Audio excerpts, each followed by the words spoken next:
조금 전에 우리 서남빛 기자님 말씀하신 것처럼 네. 흉악범입니다. 아하. 전자발찌를 착용하고 있었는데 네. 이 범행 직후에 이제 부엌칼로 본인의 전자발찌를 잘랐어요. 네. 이제 결국은 자신의 위치가 추적되는 거를 이제 피하기 위해서 잘랐다고 볼 수밖에 없고요. 네.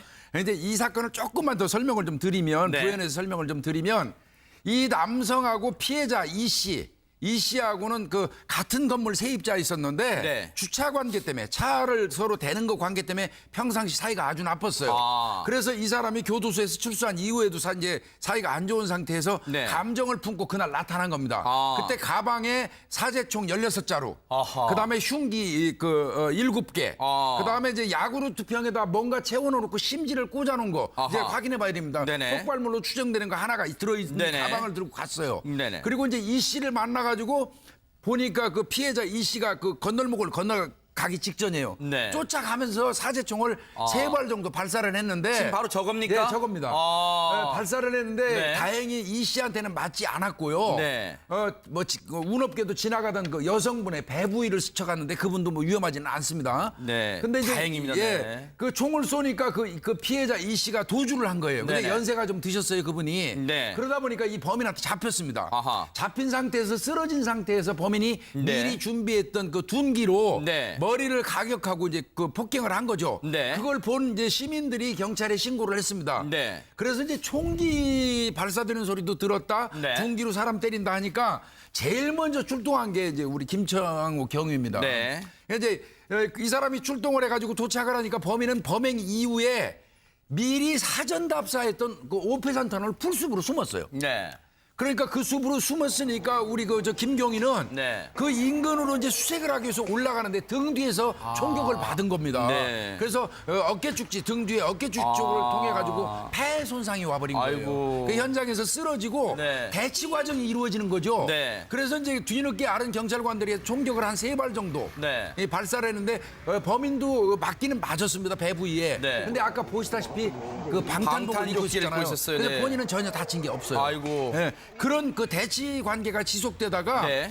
풀숲에서 이제 총을 쏘면서 미끄러지는 거를 네. 처음부터 목격하고 추적하던 신발가게 주인 진짜 그 이분 영웅입니다.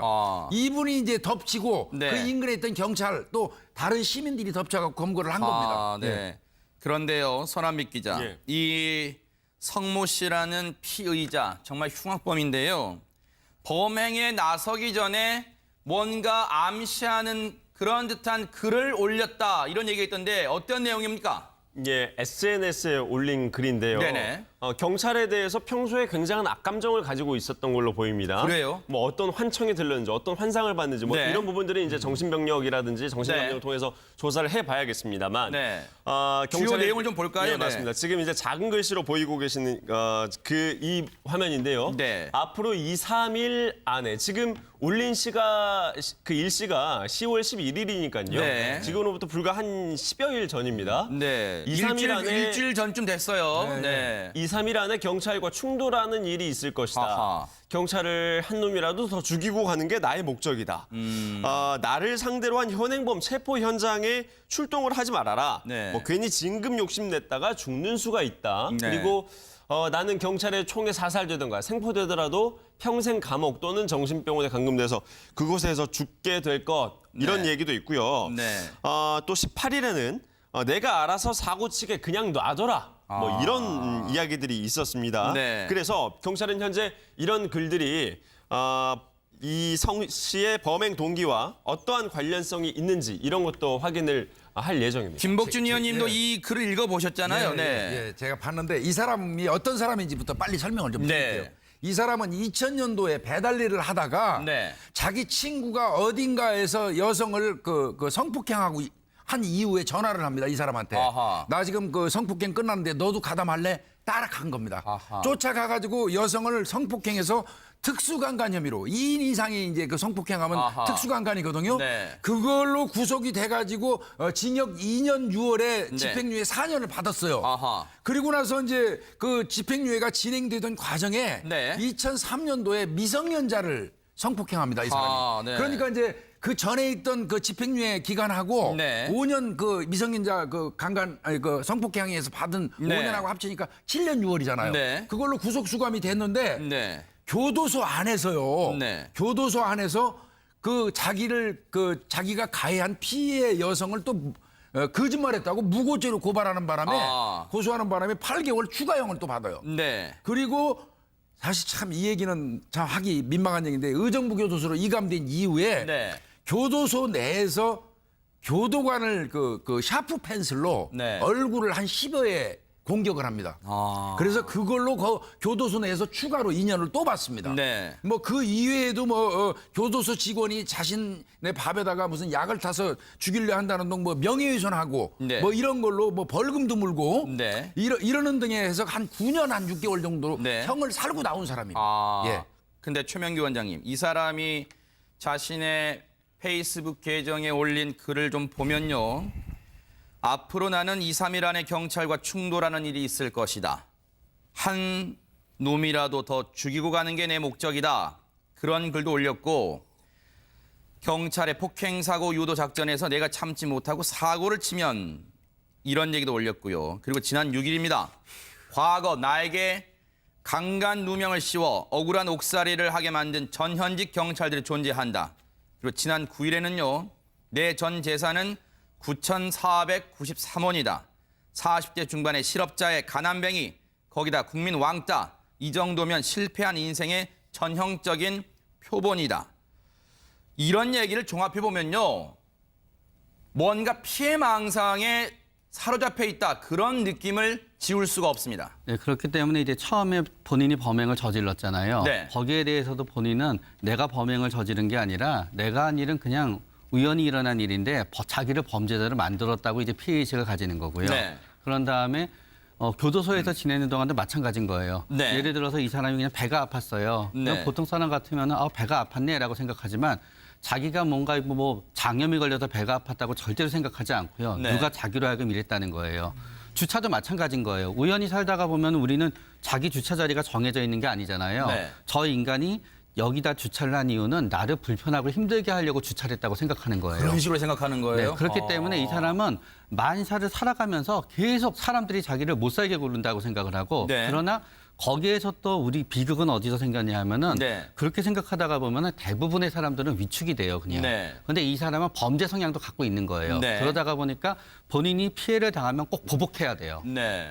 그러다가 보니까 본인도 살아가는 게 네. 사실은 자기의 망상 때문에 자신의 삶이 자기가 자기를 지옥에 가둔 건데 네. 그렇게 생각하지 않고 세상이 자기를 갖다 지옥에 가뒀다고 생각하게 되니까 그 세상을 끝장내든가 아니면은 자기를 갖다 괴롭힌 것들을 갖다 전부 다 파괴해야만 된다고 생각하는 거고요. 네. 결국은 본인이 약도 안 먹고 치료도 안 받는 과정 중에서 전자발찌가 있고 모든 게 노출된다고 생각하니까 지난 4년 동안에 네. 이거를 누구를 죽이고 끝장을 내든지 끝장을 내야 된다고 생각을 한 거고요. 그래서 이 사람은 다시 이 사회에 나오는 순간부터 네. 절대로 치료를 받을 리는 없어요. 다시 이런 일을 벌이게 되는데 네. 아까 교수님도 얘기하셨지만 교도소에서 무기징역을 사는 것도 교도관들한테 위험해요. 네. 진짜 계속 치료를 갖다 어떻게든 이분한테는 치료를 갖다 강제적으로라도 받게 하시는 환경에서 네. 앞으로 계속 지내야 되는 거지. 네. 그러지 않으면 본인도 지옥이고 이분한테 얽히게 되는 모든 사람들이 앞으로 다 시달리게 되는 거예요. 네. 지금 보시는 것처럼요. 서남미 기자. 예.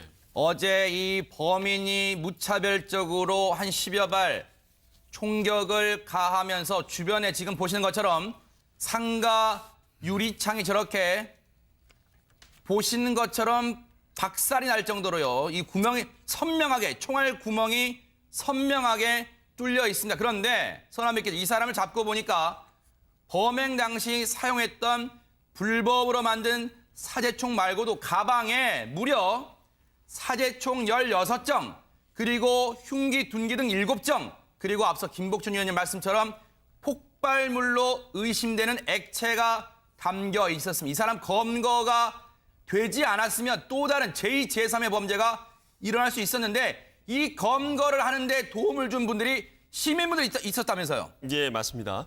아까 잠시 영상이 흘러갔습니다만 이 범인이 머리에는 헬멧을 쓰고 또 뒤에는 가방으로 여러 가지 흉기와 그런 총을 소지를 네. 하고요. 방탄조끼까지 입고 갔기 때문에 뭐 거의 뭐 완전 무장을 했다. 뭐 이렇게 네. 표현을 할 수도 있을 것 같아요. 바로 저 모습입니다. 네, 바로 저 지금 모습이에요. 저 모습인데요. 자, 그런데 정말 용감한 시민들이 보세요. 네, 없었다면 헬멧 쓰고요. 가방 메고 지금 방탄복까지 방탄조끼까지 지금 착용한 상태입니다. 이 말씀하세요. 네. 네. 검거를 도운 의인들, 정말 영웅들이 있었기 때문에 이번 사건이 빨리 그나마 빨리 이렇게 검거가 됐는데, 검거가 될 수 있었는데요. 검거를 도운 세 분이 있습니다. 네. 그런데 원래 평소에 절친한 사이였다고 하는데요. 네. 저 주변에 있었던 이 인근 가게 네. 주인들입니다. 특히 네. 이제 신발 가게 주인 그분이 이제 큰 역할을 하셨는데요. 네네. 이대범 씨인데요. 잠깐 말씀을 좀 드리자면 네. 이대범 씨, 조강영 씨 그리고 인근에 계셨던 매운탕집 주인 등 네. 이분은 성명이 지금 확인이 되지 않았습니다. 신발 이렇게 해서 가게에서 일하시는 분이 이대범 씨고 예. 신발 가게 운영하시는 분이 조광희 씨입니다. 네. 예, 그리고 매운탕집 주인 네. 이렇게 해서 세 분이 아하. 합세를 해서 결국에 검거를 하게 됐는데요. 네네. 저희가 잠시 후에 인터뷰 영상도 보겠지만 네. 매우 위험한 상황이었음에도 그러니까요. 불구하고 네. 애초에 일단 1차적으로는 이런 강력범죄 일어났을 때 어떻게 시민들이 도울 수 있을까? 저희 여러 차례 김복준 교수님께서 말씀을 하셨었는데요. 네. 따라가면서 네. 일단 1차적으로 경찰에 전화를 해서 그 범인의 동선을 좀 신고해달라. 네. 아하. 그게 가장 절실한 도움이다라고 말씀을 여러 네. 차례 해주셨는데 이대범 씨가 전화를 해서 딱 그 역할을 먼저 1차적으로 아하. 해주셨습니다. 네. 그래서 바로바로 경찰에 쫓아갈 네. 수 있었고요. 네. 그리고 또 언덕 부근에서 네네. 아까 지금 흰색 동그라미 부분 나오는 부분 보셨지 않습니까? 네. 함께 덮치는 부분이 나옵니다. 네. 아무런 무기가 없는 상태에서 저렇게 용감하게 함께 네. 덮쳐서 결국 검거에 성공을 하게 됐습니다. 네. 저희가 이 범인 검거에 상당한 공을 세운 이대범 씨의 얘기를 직접 들어봤습니다. 가게에 있는데 풍선 소리가 한번 나길래 이거 뭐 풍선이 터졌나 보다. 그러고 이제 두 번째 한 1, 2초 간격으로 다시 또 큰 소리가 나더라고요. 그러더니 막 구타를 해요. 여기서 보니까 오토바이가 가려서 잘 안 보여. 총을 가졌다니까 가기가 좀 멈칫하게 되더라고요, 사실. 그러고 있는데 뭘 떨어뜨리더라고요. 일부러 그런지 잘 모르겠고 보니까 무슨 발찌 같아. 그래서 보니까 전자발찌구나 속으로. 둘이 계속 따라갔어요. 다른 생각이 안 났어요. 일단 사람을 때렸고 그리고 총 가지고 있다는 얘기를 들으니까 이건 그냥 냅두면 더 큰 일이 벌어지니까 이건 내가 잡는다기보다는 112 신고를 하면서 동선을 파악해주는 게 먼저인 것 같더라고요. 그래서 한 3분 45초 동안 계속 112 통화를 하면서 갔어요. 동선을 말하면서. 김복준 의원님, 예, 예. 이대범 씨가 정말 잘하신 것 같아요. 왜냐하면 직접 검거에 바로 나서기보다는 계속해서 경찰과 통화하면서 예. 동선을 파악했습니다. 예. 따라가면서요. 네. 이 범인의 그 동선을 쭉 따라가면서 경찰한테 중계한 거예요. 네. 어디로 가고 있고 연락을 네네. 해주고 결국은 저 범인이 총기를 발사하다가 순간적으로 미끄러지면서 넘어졌어요. 네네. 그때 인근에 있는 경찰하고 이분하고 같이 덮쳐가지고 네. 범인을 검거할 수 있었기 때문에 네. 저는 이 범인의 검거는 이분이라고 생각합니다. 네.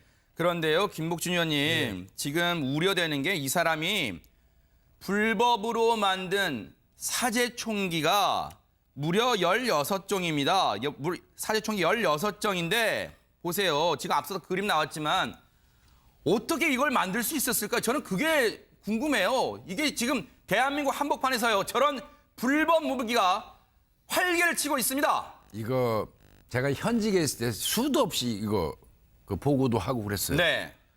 인터넷을 통해서 사제총기나 폭발물을 그 제조하는 네. 이게 엄청나게 뜨거든요. 아마 지금 이 순간에도요. 네. 이렇게 우리가 아무리 해도 소용없어요. 얘기하고 난 다음에 이제 조금 지금 이 순간에도 아마 인터넷 들어가서 총기 제조, 네. 폭발물 제조 아마 치면 좌르르 나오는 거예요? 쫙 나올 겁니다. 아마 네. 어제도 아마 두들기니까 한 3천 몇백 건이 주르륵 뜨는 것 같던데요. 이 정도 되면 네. 이건 사전에 이걸 차단하지 않으면 안 되거든요. 잠깐만요. 이 사람도 인터넷을 보고 사제총 만드는 방법을 배웠다고 진술을 하고 있습니다. 네, 말씀하십시오. 예, 그래서 요전번에도 이제 사제총 개발을 해서 사람을 가해한 경우가 있어가지고 네. 법도 만들었어요. 총포도검 화약류 그 안전관리에 네네. 관한 그 기준 그 법률을 만들어가지고 네. 인터넷에 저런 그 제조법이나 이런 거를 올리면 2년 이하의 징역 500만 원 이하의 벌금에 처하도록 돼 있어요. 네. 그럼에도 불구하고 지금 저게 공공연히 퍼져 있고 네. 궁극적으로 이 사람도 이걸 만들어갖고 처리를 했는데 네. 사실 이거 경찰이나 네. 그다음에 인터넷을 관리하는 그 부서에서 네. 스스로 통제하고 이걸 네. 속관해주지 못하면요. 이런 상황 앞으로 굉장히 자주 발생할 수도 있어요. 손 변호사님, 생각만 해도 아찔합니다. 만약에 이 16정의 사제총이 모두 범행에 사용됐다고 생각해보면 수많은 피해자가 발생했을 걸 생각해보면 아찔합니다. 그렇습니다. 그동안 이제 인터넷에 지금 교수님 말씀하신 대로 여러 건의 그런 정보들이 있습니다. 네. 그런데 정말 그걸 따라서 만들었을 때 정말 발사가 되고 네. 또 그 발사된 그런 탄환류의 그런 그 정도 강도가 네. 사람을 사망하게 하고 크게 다칠 수 있을 정도에 이를까라는 네. 생각을 많은 분들이 하셨지만 실제로 이렇게 사람을 이제 사살할 수 있을 정도의 강력한 무기라는 점, 네. 이 점을 이번에 확인할 수 있었는데 네. 그동안에 적절한 조치가 잘 이루어지지 않았다는 점 정말 너무나 가슴 아프고 안타깝고요. 그러니까요. 이제라도 이제 그 관계 당국에서 적절한 조치를 재빨리 취해야 될 것 같고요. 네. 또 하나가 지금 이제 그 겉으로 보기에는 굉장히 조잡해 보입니다만 네. 이거 역시 다 그 법상에서 말하는 건 총포에다 해당이 됩니다. 아하. 따라서 그와 관련돼 가지고 여러 가지 규제가 가능한데 네. 이렇게 대놓고 불법적으로 사용하기 위해서 사제총을 네. 만들어서 소지하고 사용한다. 사실은 사전에 막지 않으면은 그 후에 사후적인 조치를 해가지고는 그러니까요. 큰 효과가 없거든요. 그런 부분에서 저도 김 교수님 말씀대로 네. 관계 당국의 적절한 조치가 빨리 이루어져야 될 거라고 생각합니다. 김복준 의원님. 예. 정말 안타까운 게요. 이 경찰이 파악을 해보니까 이 보기에는 이 사제총기가 조잡하게 만든 것처럼 보이지만요. 조잡해 보이지만요. 이게 먼 거리에서는 치명적이진 않지만 근거리에서는요. 예. 정말 치명상을 입힐 수 있다고 경찰이 분석했는데 예. 안타깝게도 어제 이 총에 현직 경찰관 한 명이 목숨을 잃고 말았습니다. 김창호 경위인데요. 네. 안타깝습니다. 강북경찰서 번동파출소 소속 김창호 경위. 이 김창호 경위가 제일 먼저 현장에 출동했던 그런 상황이었죠. 예, 맞습니다. 네. 현장에 54살이면 경찰 조직에서 진짜 이제 거의 한 6년 남았어요, 정년. 진짜 마음이 너무 아픈데요. 네. 저보다는 한 7년 후배 되는 것 같습니다. 경찰 그 입직한 거 따져 보니까 그럼 정년도 한 6년 남았고 네. 아들도 그 인접경찰서 그 도봉경찰서에서 외아들입니다. 의경으로 지금 그 근무하고 있어요. 그래요? 예, 그런데 네. 예, 평상시 의협심도 굉장히 강하고 네. 동료들한테 신망받는 그런 친구고요. 네. 국무총리 그 포장을 받았어요. 이거 모범 공무원으로 선정이 된 거거든요. 네. 근데 이 공직 생활하면서 모범 공무원 이게 선정되는 게 쉽지 않습니다. 네. 근데 이제 모범 공무원으로 선정까지 된 정말 그 우리가 꼭 필요로 하는 일꾼인데요. 네. 제일 먼저 현장에 갔다가 등 뒤에서 날아오는 그 저 숨어있던 범인의 그래서 흉탄에 의해서 사망하게 돼서 네. 너무나 가슴 아픕니다. 예. 김창호 경위 정말 베테랑 경찰이었고요. 들으신 것처럼 아드님도 의경입니다. 서울 도봉경찰서에서 의무경찰로 근무를 하는 경찰 가족입니다. 말 그대로. 그런데요. 김창호 경위, 고 김창호 경위는요. 경찰에 입직한 이래 경찰의 옷을 입은 이후에 총 24차례나 상을 받을 정도로 모범 경찰관의 길도 걸어왔고요. 후배들의 귀감이 되는 그런 경찰관이었습니다. 손 변호사님, 네. 이 김창호 경위의 죽음이 안타깝게 이 헛되이 되지 않으려면 이 범인에 대해서요. 앞으로 영영 햇빛을 보지 않게 뭔가 처벌해야 되는 거 아닙니까? 당연히 그런 강한 수준의 처벌이 이루어질 것으로 보입니다. 네. 일단 그 살인 행위를 했고요. 네. 또한 또 이제 이제 다행히 목숨은 건졌지만 그 다른 사람에 대해서도 사실 살인 미수죄가 인정이 될 것으로 보이기 때문에 네. 이번에 했던 그 여러 행위들에 대해서는 굉장히 엄한 처벌이 이루어져야 될 것으로 보이고요. 네. 근데 또 다른 측면에서 보자면은 아까 그 원장님 말씀하신 대로 이 정신 감정을 이제 아마 재판 과정에서 하게 될 거예요. 네. 그렇다면은 이 정도 수준이라고 한다면은 이게 심신 상실 또는 적어도 심신 미약이 인정되지 않겠느냐라는 생각이 들거든요. 네. 그렇다면 이제 형을 이제 그 선고형 산정함에 있어서도 반영이 될 테고요. 네. 또한 정신병으로 이제 인정이 되면은 네. 또 치료 감호 선고도 낼 수 있습니다. 그렇다면 네. 이제 형이 앞서가지고 치료 감호도 더 받기 때문에 법적으로는 이런 절차가 이루어질 것으로 보이는데 제 개인적인 생각으로는 처벌이 언제나 능사는 아닙니다만 이 정도로 큰 해악을 미치고 이 정도로 교화 개선에 여지가 좀 적은 경우라고 한다면은 네. 엄벌에 처해서 본보기를 보이는 것도 제가 볼 때는 충분히 가치가 있는 일이 영원히 아닐까 생각이 듭니다. 사회에서 격리해야 되지 않나? 이 사람이 다시 사회에 나온다고 해서 자기가 개정돼 새 사람이 될 가능성은 거의 없어 보여요. 물론 저희가 사법부는 아닙니다만 그런 이 방송을 보시는 분들 아마 같은 생각을 하지 않을까 그런 생각 해봅니다. 그리고 우리 고 김창호 경위 삼가 고인의 명복을 빌겠습니다. 네.